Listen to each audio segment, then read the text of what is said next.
Tarefa de casa, o assuntinho, porque olha, quando eu conversei com a Juliana sobre isso, eu falei, Juliana, é isso que nós vamos conversar? Tudo bom, Juliana? Tudo bom. Prazer de estar aqui comigo. Nossa, o prazer é meu. Imagina, e falar de uma coisa que eu acho bem interessante a gente discutir, né? Pois é, e polêmica, né? Polêmico, sempre polêmico, né? Aí aquela discussão escola, família, né? Isso. Porque eu vi no começo do ano que já rolou lá na nossa escola essa discussão, mães que são completamente contra, né? Outras que são favoráveis.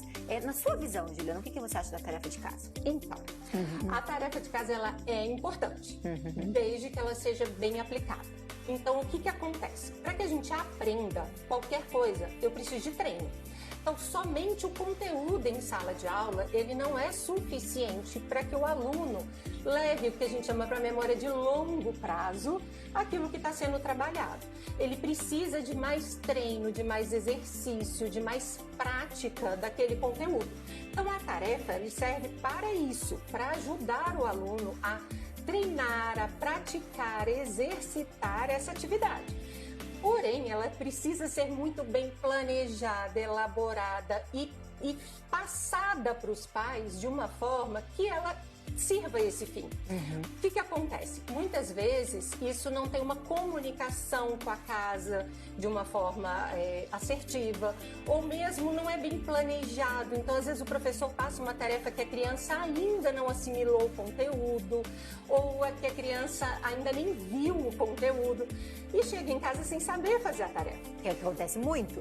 Muito. Né? Então, em vez de estar fixando o conteúdo, gera o quê? Estresse.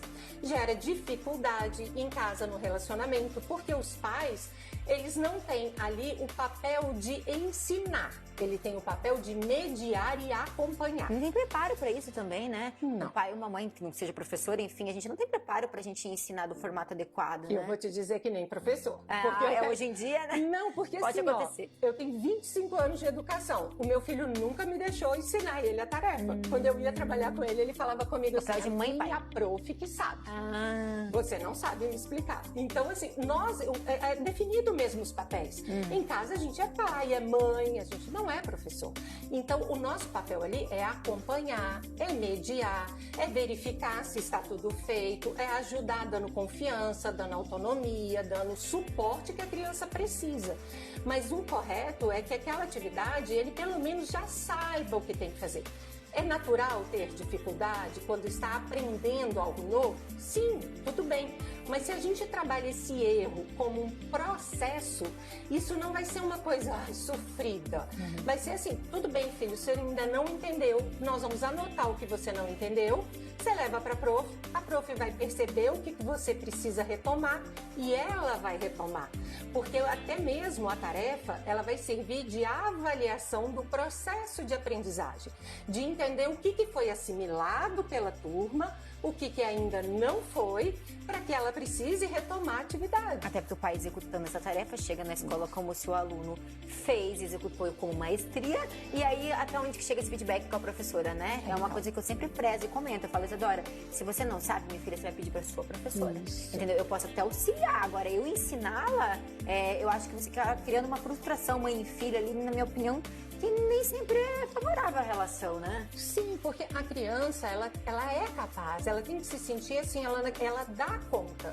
E se ela não está dando conta, é porque ainda não apropriou, não acomodou, não assimilou aquele conhecimento. E tudo bem. Quando a gente está aprendendo algo novo, é natural ter a dificuldade. E a gente precisa naturalizar o erro como processo. O objetivo é o acerto, mas o erro vai fazer parte. Eu gosto muito de dar o exemplo quando a gente está aprendendo a dirigir. Você entra na autoescola a primeira vez. Você vai ligar o carro e vai sair dirigindo? Não. Não. A primeira baliza, meu Deus! É um terror. E mesmo as 10 primeiras balizas, às vezes você fala, nossa, agora eu tô fazendo a baliza perfeito. Aí você vai entrar numa vaga e entra toda torta. Você pode ter 20 anos, às vezes a gente não entra mal. Então isso acontece e vai acontecer na alfabetização, na matemática, vai acontecer com os outros conteúdos. Então isso é parte da aprendizagem. A gente também não tem que, assim, a criança errou, meu Deus, não sabe nada, que não tá sabendo nada. Então, julgar a criança, a criança, não. E outra coisa, às vezes eu escuto muito assim, meu filho tem preguiça, ele não gosta de estudar. Aprender faz parte do ser humano. Nós gostamos de aprender. Quando a gente não gosta, é porque a gente não sabe. Então, se algo não está indo muito bem, é porque eu tenho dificuldade no processo. Então, eu sempre digo assim, olha, se a criança não gosta ou está com muita preguiça, vamos analisar o processo de aprendizagem. Porque algo pode estar ou biológico, interferindo, gastando muita energia, fazendo com que essa criança tenha algo que está comprometendo, ou mesmo pedagógico, emocional, que está interferindo mesmo, causando um ruído e que dá para ajustar. Porque os processos, aprender, quando você vai contar algo novo, o olhinho da criança brilha desde pequenininho. Eles amam, né? De novas descobertas. Não é? Então, se isso não está gerando prazer, é porque algo não está fluindo naturalmente. Então, a gente precisa ajustar, estar atento. E esse é o nosso papel enquanto pais, de mediador, de estar alerta para isso. E conversar com a escola, buscar entender, buscar compreender, ajustar isso, e aí sim fazer a mediação, mas não ensinar, mas sim ajustar. Até se te perguntar, Juliana, e se é o pai ou a mãe que está ali assistindo a gente, presta atenção que talvez está fazendo esse não o papel de mediador, mas o papel do educador, né? Então, a melhor maneira que se tem é o diálogo. Escola, pai... Isso, o diálogo. Entender assim, olha, quando a gente entra na briga entre escola e família, o único que sai prejudicado é a criança. Então a gente tem que pensar que o nosso grande objetivo é a aprendizagem e o desenvolvimento da criança.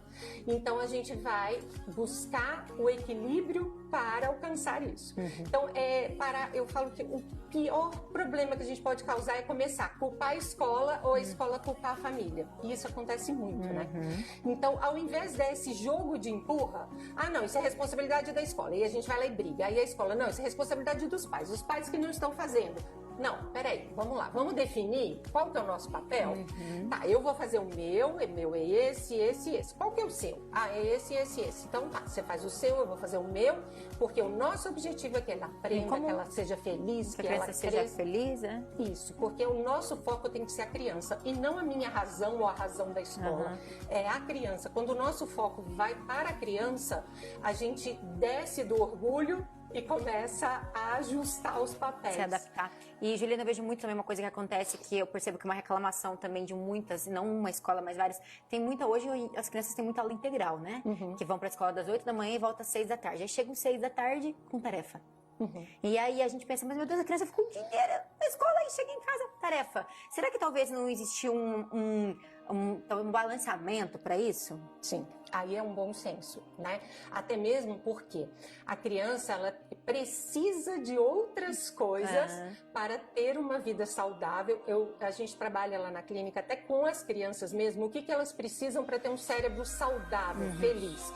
Uma delas é brincar, outra é dormir bem, é ter atividade física, é ter tempo em família. Elas precisam de tempo em família, com a família. Elas precisam de uma rotina de estudo, mas elas também precisam de quê? De tempo livre para não fazer nada. Então, esse bom senso, a gente precisa ajustar. Se a criança já ficou o dia todo, ela precisa dormir. Tempo de sono é fundamental para os pequenos. Se ela vai cedo para a escola, vamos pensar aí, uma criança de 7, 8 anos, ela tem que dormir 11 horas de sono. Bastante tempo, gente. Se ela vai chegar 8 horas na escola, ela tem que acordar umas 7, que horas que ela tem que dormir? Pelo menos 9 horas. No mínimo, isso já ultrapassando o que seria necessário. Se ela chegar às 6 horas... Como é que é a tarefa? Comer, tomar banho, brincar? Ficar com a família, ter conexão com os pais, com os irmãos. Então, isso é questão de bom senso. Né? O dia que fica no integral, não tem tarefa. A gente vai priorizar as outras habilidades que são fundamentais. São tão importantes quanto, né? Isso. Porque, sim, como nós falamos, a tarefa, ela é importante para consolidar o conhecimento, é importante, mas ela ficou ali. Dá pra gente ajustar esse momento, porque o sono o que é a importância do sono? É o momento em que a gente faz a consolidação da memória de tudo que foi aprendido durante o dia. Armazenar na caixinha. Na caixinha. Não adianta fazer a tarefa e dormir pouco. Então daí não adianta nada. Não adianta nada. Então a gente tem também ter o equilíbrio. Então tudo é o bom senso, é o ajuste. Ai, adorei, Juliana, nosso bate-papo, que delícia. É bom. Já saí daqui com mais armas para ter argumentos. O conhecimento é fundamental. Sempre, em qualquer idade, né? E eu falo assim, percebeu que a criança está com uma dificuldade a mais ou que os pais estão com dificuldade, procure. Cascavel é tão abençoado, tem tantos profissionais bons, né? Eu vejo que você sempre traz muita gente boa também. E acabo descobrindo sempre novas. Olha, eu te conheci agora nas redes sociais, né? Pra você ver, gente. Pois é, mas tem tanta gente boa que tem capacidade de estar auxiliando, ajudando as famílias. Então, assim, não sofram sozinhos, não deixem a criança sofrer, porque aprender é gostoso, aprender faz parte do processo para ser legal. Estudar é para ser feliz. A gente não tem que carregar o estudo como, ai, que chato, né? A gente tem que levar isso como uma coisa gostosa. E por mais que eu não queira estudar muito, mas que aprender seja bom. Gostar de aprender. Então, assim, busca ajuda, porque a gente consegue ajudar, orientar, ajustar um pouco os processos. Isso tá aí, bom? adorei. Obrigada. Estou à disposição de vocês. Tá bom, brigadão. Eu que agradeço a oportunidade.